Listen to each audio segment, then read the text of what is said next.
Okay, last one here.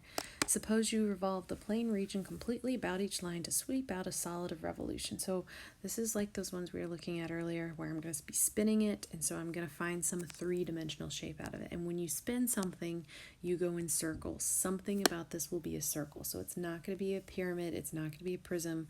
We're going to be functioning with cones and cylinders only for this. So when I look at this first one, we're going to spin this thing about the y-axis.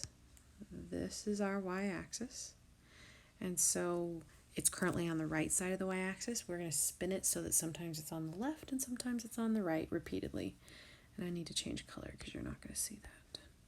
So if you're on the y-axis, you stay put, but any corner that's not, like I said, is going to spin in front of the y-axis as well as behind. Any corner will go in front and behind. So those are my corners. If I kind of connect those end points, we can kind of see what 3D shape we're supposed to be imagining. And it's kind of two glued together. So it just says to describe this shape. I just want to know what its name is. So this thing up top, so if I, what do I want to do? If I temporarily ignore this and just look at that, that's like the problems we were looking at earlier where we have a cone.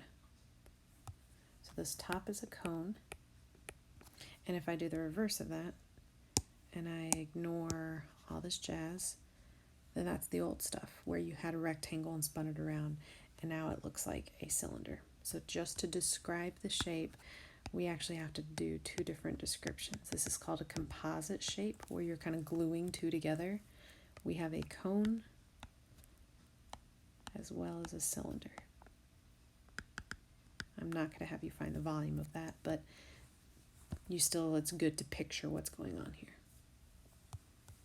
So for the last one, I'm starting with a triangle, but now we're rotating it about x equals 2. So first of all, x equals 2 is a vertical line. So I'm not going to go through the algebra for why it is that.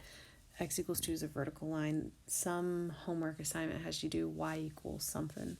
That actually might have been in cylinders, but whatever. We have a vertical line here. I'm going to be spinning it about this line. So as before, sometimes you'll be on the left of that line, sometimes you'll be to the right of it. So this point is on the left. Sometimes it'll spin in front, sometimes it'll spin behind it.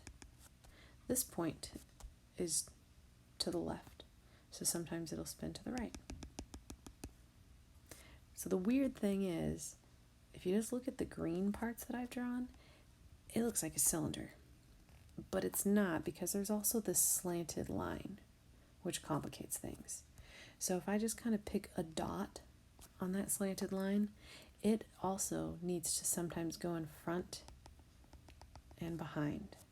Any point on that slanted line needs to go in front and behind until you get another slanted line on this side, which makes it all kinds of complicated.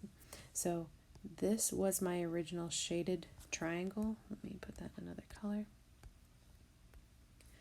This was my original shaded triangle. When it spins around, it just kind of stays on the outside. It never fills up the middle. It's almost like you have this tornado dug out of the middle. So if there was no tornado, if it was just the original, it'd be a whole cylinder, but it's not. It has this cone shape dug out of it. So this is also a weird composite shape, and I'm just going to say it's a cone. I'm going to put without, not a cone. It's not a cone. It's a cylinder without a cone in it. A cylinder with a cone removed.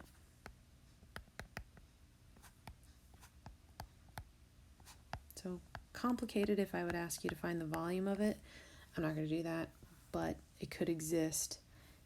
Just trying to picture the three-dimensional